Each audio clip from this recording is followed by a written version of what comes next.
It began with a sound that's been etched into my memory, the metallic snap of wire cutters biting into a stretched fence.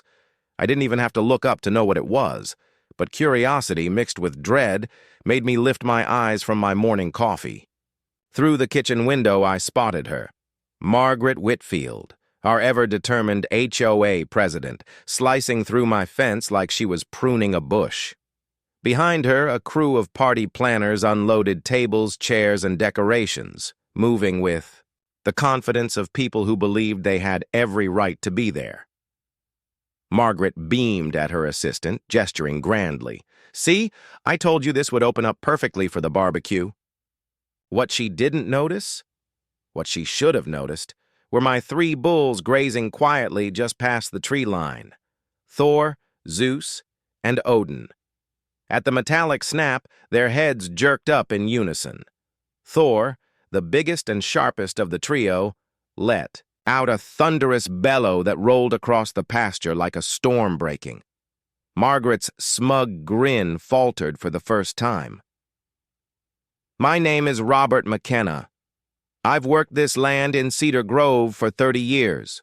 My family's owned it since 1947, long before the tidy cul-de-sacs of Willowbrook Estates sprang up. I spent 2 decades training rodeo bulls, teaching them maneuvers designed to send grown men flying. These days, I run a quieter operation, keeping just 3 prized bulls and a small herd. That fence Margaret cut wasn't just any fence. It was reinforced, built to contain animals weighing well over 1,500 pounds each. Every 50 feet, signs warned clearly: private property, livestock, area, dangerous animals. But Margaret Whitfield had a knack for ignoring anything that didn't fit her suburban fantasy. For the last 3 years, she'd ruled the HOA like a pastel dictator, handing out citations for grass half an inch too long or mailbox paint slightly off-tone. Her newest obsession? Grand community events designed to spotlight her leadership. 6 months back, during one of her neighborhood patrols, she caught sight of my pasture.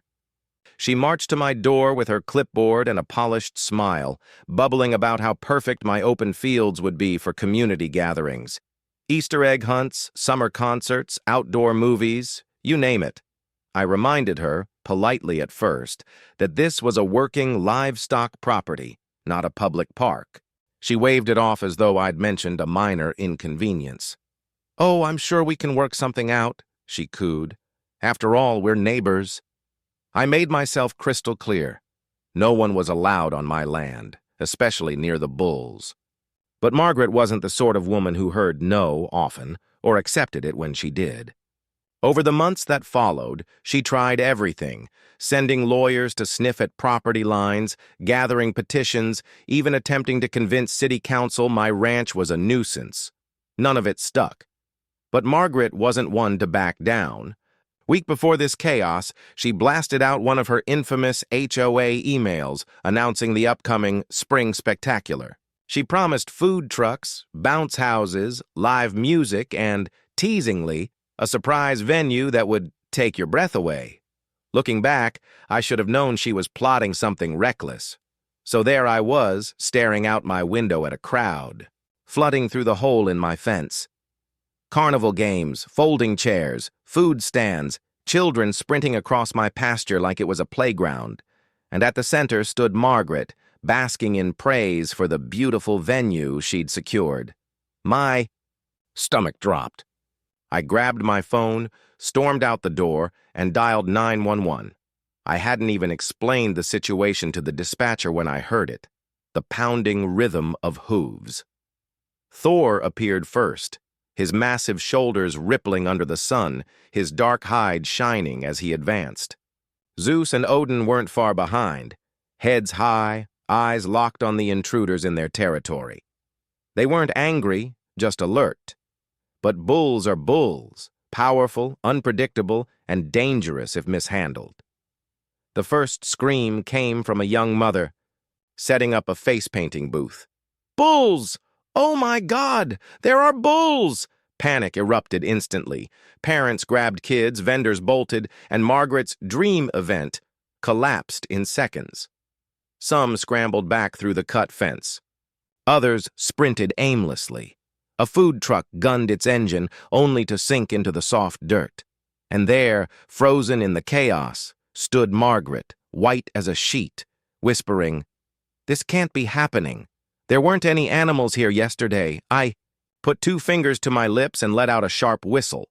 3 quick bursts, then 1 long note. The bulls froze, ears twitching. Then, as one, they turned toward me.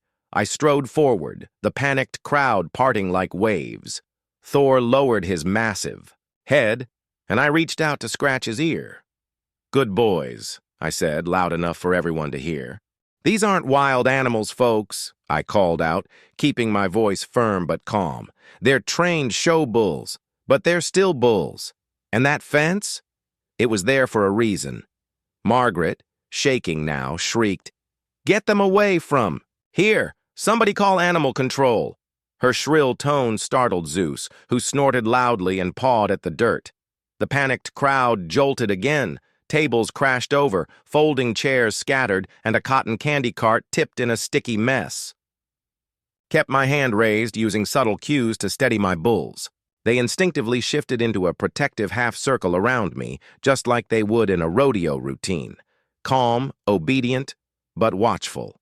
It wasn't long before sirens pierced the chaos.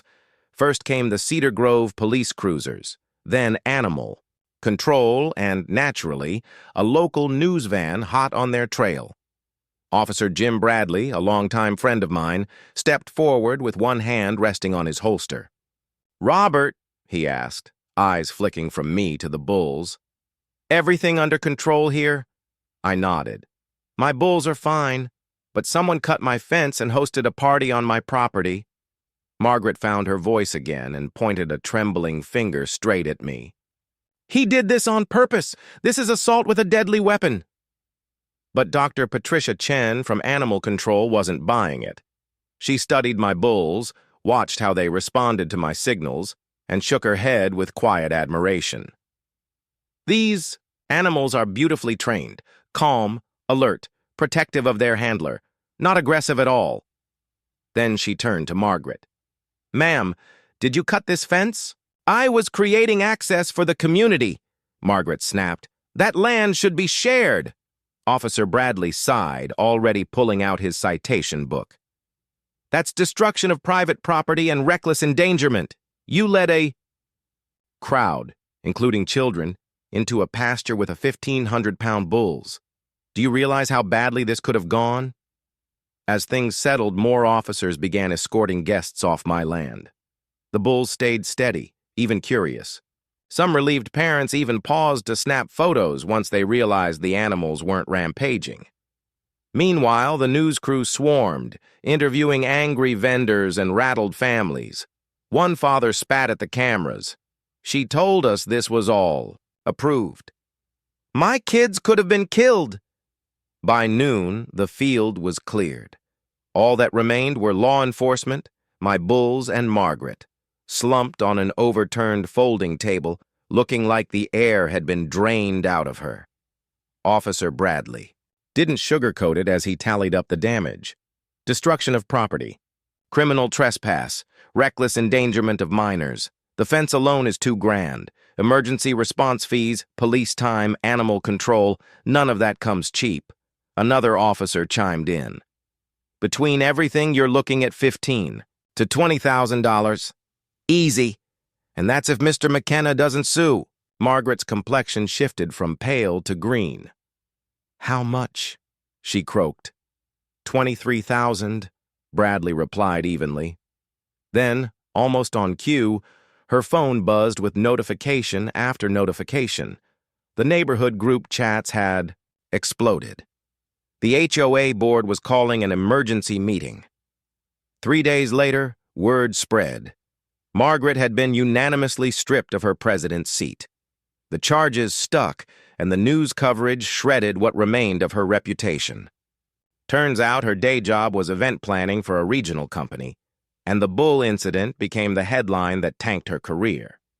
A week later, I ran into her at the grocery store. She looked hollow, the arrogance gone, replaced by weary defeat. She didn't say hello, just muttered one word as she passed me in the aisle. 23,000. And that was the last I ever saw of her. If this story gave you a laugh, a gasp, or made you grateful your neighbors aren't quite this bold, hit that like button, and don't forget to subscribe, because you won't believe the next fence-crossing tale I've got lined up.